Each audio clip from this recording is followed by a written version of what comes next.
Breaking news చూస్తున్నాం. Mahabub Nagar MP MLA మధ్య అంతర్గత పోరు మరోసారి బయటపడింది. మహబూబ్ నగర్ పట్టణంలో జిల్లా ప్రింటింగ్ ప్రెస్ ఆధ్వర్యంలో సర్పంచ్ ఎన్నికల ప్రచార సామాగ్రి ముద్రణ కోసం పాత బస్టాండ్ ప్రాంగణంలో స్టాళ్లను ఏర్పాటు చేశారు. దీన్ని ప్రారంభించేందుకు ఎంపీ జితేందర్ రెడ్డి, ఎమ్మెల్యే శ్రీనివాస్ గౌడ్ను ఆహ్వానించారు. ఎంపీ నిర్ణీత సమయానికి చేరుకున్నారు. ఎమ్మెల్యే కోసం గంట వెయిట్ చేశారు. ఎంపీ తిరిగి వెళుతూ ప్రారంభానికి సిద్ధం చేసిన రిబ్బన్ను తన చేతులతో ప్రారంభించినట్లుగా మీడియాకు ఫోజులిచ్చి వెళ్లిపోయారు. ఎంపీ వెళ్లిన తర్వాత ఎమ్మెల్యే శ్రీనివాస్ గౌడ్ వచ్చి రిబ్బన్ కట్ చేసి స్టాల్స్ ను ప్రారంభించారు.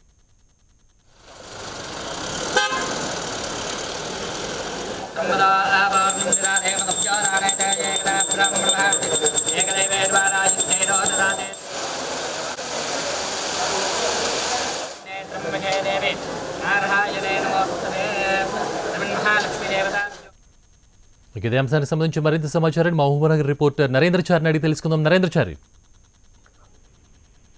దుర్భాషం అంటే మామూనాబాద్ జిల్లాలో గత అంటే మామూనాబాద్ నియోజకవర్గం అంటే ప్రత్యేకంగా మామూనాబాద్ నియోజకవర్గంలో గత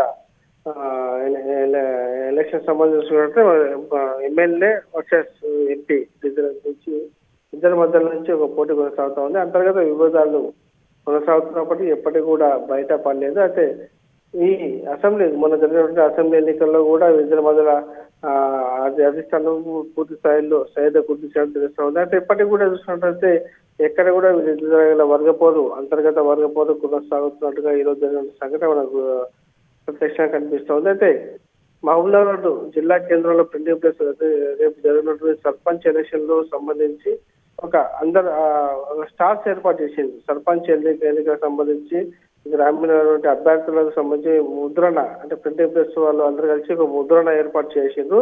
ఈ ముద్రణ సంబంధించి ఎవరు కూడా ప్రత్యక్షంగా అక్కడనే వచ్చి అక్కడనే స్టాల్స్ ఎవరికి ఇష్టం ఉంటుందో వాళ్ళ ప్రింటింగ్ ప్రెస్ లో వాళ్ళు ముద్రించాల్సుకోవాల్సిన స్టాల్స్ ను వాళ్ళు ప్రింటింగ్ ప్రెస్ అసోసియేషన్ వాళ్ళు పూర్తి చేసి అక్కడనే ఏర్పాటు చేసింది. ఈ సంబంధించి దీనికి ప్రారంభోత్సవం ఈ ప్రింటింగ్ ప్రెస్ సంబంధించి ప్రారంభోత్సవం చేసేందుకు గాను ఇటు ఎమ్మెల్యే శ్రీనివాస్ గౌడ్కు అటు ఎంపీ జితేందర్ రెడ్డికి ఇద్దరికి ఆహ్వానం పంపించడం జరిగింది. ఇద్దరు ముందుగానే ఎంపీ జితేందర్ రెడ్డి ఒక గంట ముందుగానే అక్కడ రావడం జరిగింది. అయితే శ్రీనివాస్ గౌడ్ అయితే స్థానిక ఎమ్మెల్యే శ్రీనివాస్ గౌడ్ వివిధ పట్టణంలో ముందుగానే షెడ్యూల్ ప్రకారంగా ముందుగానే కొన్ని ప్రాంతాల్లో ఆయన షెడ్యూల్ ప్రకారం కొద్దిగా ఆలస్యంగా రావడం జరిగింది. ఈ నేపథ్యంలో ఎంపీ జితేందర్ మాత్రం గంట సేపు వెయిట్ చేసి అక్కడ నుంచి ప్రారంభోత్సవం చేయకుండానే వెంటనే పరిస్థితి కనిపిస్తుంది. అయితే స్థానికులుగా చూసుకున్నట్లయితే వాస్తవానికి ఇద్దరి మధ్యన అంతర్గత విభేదాలు కొనసాగుతా ఉన్నాయి. అయితే ఆ నేపథ్యంలో కావాలనే శ్రీనివాస్ గౌడ్ ఆలస్యంగా వచ్చారన్న కోపంతో ఆయన వెళ్ళిపోవడం జరిగింది. ఈ నేపథ్యంలో మాత్రం రానున్న ఎంపీ ఎలక్షన్ లో ఇద్దరి మధ్యల వైరం మరింత ముదురుతుందా అన్న ఉత్కంఠ మాత్రం కార్యకర్తలు వెళ్తుంది. Right, thank you Narendra Chari.